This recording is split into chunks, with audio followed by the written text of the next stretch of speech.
However, as you just read on tonight, Albion will brew a new edition that's Friday the 13th.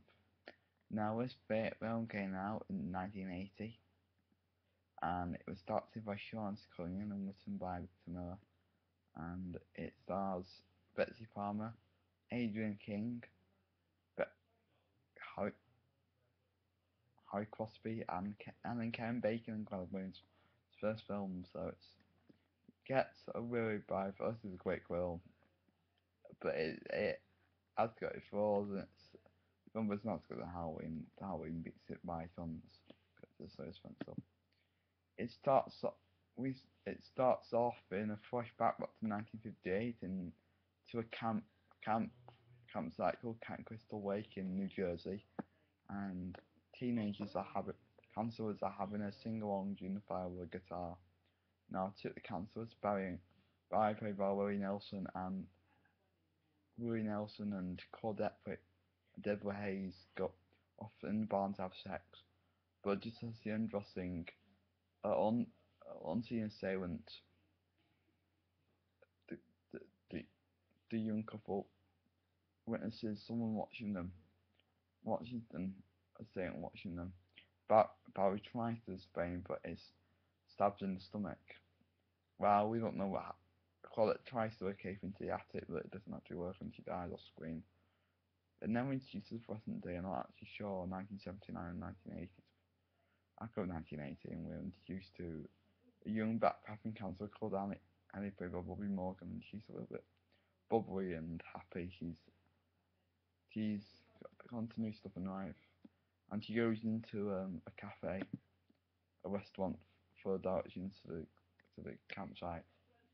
And while there, the patrons and employees at the bar explain to her not to go to there, and she realised, and the locals now call it Camp Blood. But anyway, Enos, the truck driver, played by Waxel Hart, gives her a lift halfway to the gravesite yard. Right. Now, very quickly after that, we are introduced to all the main characters. We're introduced to a bunch of them. We got the owner, Peter Steve. We got the new owner, Steve Christie, played by Peter Bowler. He acts a bit gay, but who wears short shorts? It doesn't make sense. You got Alice, played by Adrienne King, the main character. You got who's a little bit of a nasty character. Who got to die early, but you don't. Bill, played by Bing Crosby's son Harry. Brenda, played by Laurie Bartram. Marcy, played by Jeannine Taylor. The prankster Ned, played by Mark Nelson, and Jack, played by the early Kevin Bacon, so of course he's become famous to being in the EE adverts, and starred in many famous Hollywood films. Now, which we introduced to them, and they get um, Ned, Jack, and Marcy are said to have the tree at first, and then afterwards, when they start to realise that Annie's not turned up yet, and we get to see the killer in a few shots. Few shots fucking nothing until later. Now, while in car with the truck driver, Enos explains to Annie that strange things has happened. A young boy drowned in 1957, which we call now it's old Jason. Jason, who will become the iconic killer in the franchise. He points at several fires and the murders kept it closed for several years. Several have tried to reopen it, but due to fires and rapes, there's a fire and poisoned water, they had to skip it. And eventually Steve Christie decided to buy the property because family's so-called witch, which is horrible because he wears short shorts. I just can't get why he's wearing short shorts when he's chopping wood with an axe. It doesn't make sense. He couldn't have done a gay joke when he impaled himself with it. Anyway, Enoch jumps off at the graveyard and she arrives in a jeep. Of course, we don't know this, but Annie's referring to the unseen driver. He was burnt out with kids. But during this time, the unknown driver misses to turn off for turn off for kind of across the lake. At first we just think this is a joke, but as it carries on, Annie tries to head out, and we know now the person driving the car is the killer. So she jumps out and injures the leg, but she ends up running through the woods, and she thinks he's safe. She's deep into the woods now, but she falls into the path of the killer and has her throat slit. Now during this time, Steve, there's a lot of scenes in it. Oh, forgot the other thing Annie does. A crazy drunk guy called Crazy Ralph who says no one's safe and always says stupid things. He's funny. He's probably one of the funniest characters of the series, probably. And that night, Steve goes. Well, Steve goes to get property, goes to get wood and all that, and goes for his dinner. The cancellers have fun by the Wempill. Now there's several sequences that make you laugh. Ned pretends to drown. We think he's probably drowned, but he pretends to. Brendan he gets hit by an arrow by Ned, who pretends to be Indian, which is quite funny. There's a stake in one of the cabins, and Bill gets a machete and chops it in half.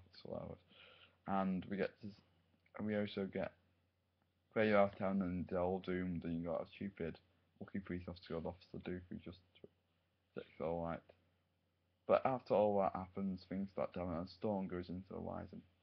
Marcy tells Jack how a dream recurring dream she's having, which I don't believe is about script, but you know. And then Ned goes missing. He sees someone in a cabin, and it's the one we get to see his body. Now Marcy and Bill retire to their cabin to have sex. Now, during this time when they're having it, when they're making when having sex, Ned's body's real vulnerable. When those things happen. While Brenda Bill it's while Brenda Bill and Alice pray strip more free when you got the scrubbing. Because during this time Marcy nips to the toilet and Jack sits there sipping beer in the bunk bed until he's like Destiny in the lounge. The arrows literally pierce through his neck and blood spurts out. Now the killer follows Marcy to the bathroom, to the washroom when she goes into it, and does a pretty funny Audrey Hepburn as personality, and that just killed me. And then she notices someone's there. She thinks someone's around the shower curtain, but so. And then when it turns out, we get to see axe thrown into her face, and then she dies instantly. See, folks, never have sex in a horror film. But yeah, what's the point of having it if you can't have naked girls having only sex? What's the point of that? Anyway, let's carry on. Now, during this time, Steve has dinner at the diner and all that, and due to the rain and thunderstorms happening, he can't start his car. So I want the police officers and time gives him a ride back. Oh, before Brenda does that realize Brenda realizes she's left her windows open in her cabin, so she decides to go back to her cabin and read. And then while she's reading in bed, we hear little shouting, and we know it's a killer, and we know it's a trick. So she goes out and we see nobody, but we hear Brenda scream, and during this time, Bill and Alice hears the screaming and they go to investigate, but they see nothing, and the power generator starts. Power goes off, so Bill goes to check it, and he goes to another cabin, and during this time, Steve gets arrested and with the police officer, and on the way, and he recognises the killer, and there's someone in the distance, and we know it's the killer, and he dies off screen. I thought so, if he gets stabbed and done, he dies, because anyway, so literally, so it's a go to investigate, and Alice falls asleep in one of the main cabins, and later on, Bill is still not there, so he goes to investigate and discovers he's been killed instantly with arrows driven and his throat slit. Now, she returns to the island and barricades herself in, but Brenda's caught this hole through the and got this hole through the window, and she tries to escape, and we think it's Steve coming back, but it's not. And when she's to Mrs. Voorhees, Jason's one played by Horrible Legend Betsy Barmer. I actually found out in My Name Jason 30 is a Friday the 13th documentary. The only reason why she got the role, wanted to do the role is to follow the car. I mean, it's a good role for her, but she's probably one of the best characters in the series. She is alright, but she just runs and screams all the time, and she explains that Jason's drowned, and then we know she's the killer because she blames ours, she blames the cancers for Jason's death, and that's why she's started killing off one by one.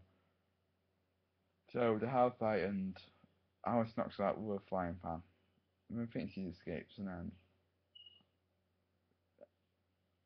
even trying to get into the car, she just goes down all the corpses. Now actually you don't really see many corpses, but for that, that's it. And she goes up, and they have a fight on the sand, and you think it's gonna end this after us. There's a good cat fight. They're thinking about it, and Alice grabs a machete and decapitates her, literally. I found another fact that the head was chopped off with using the head to stick on it was using toothpicks, which was quite a fun idea to be honest. It's a really cracking idea. And well, we think it's all over. Alice goes in the canoe, but there's one last shock. Jason, who had probably died, is still a child, and he reaches out and grabs a priest alive and all the news start. And then Jason grabs her from the canoe. She falls in, but we think she's dead at that point. But then she wakes up in the hospital. We're targeted by Officer Tony. They want to go to the Christie lift, and there was no coincidence of any boy.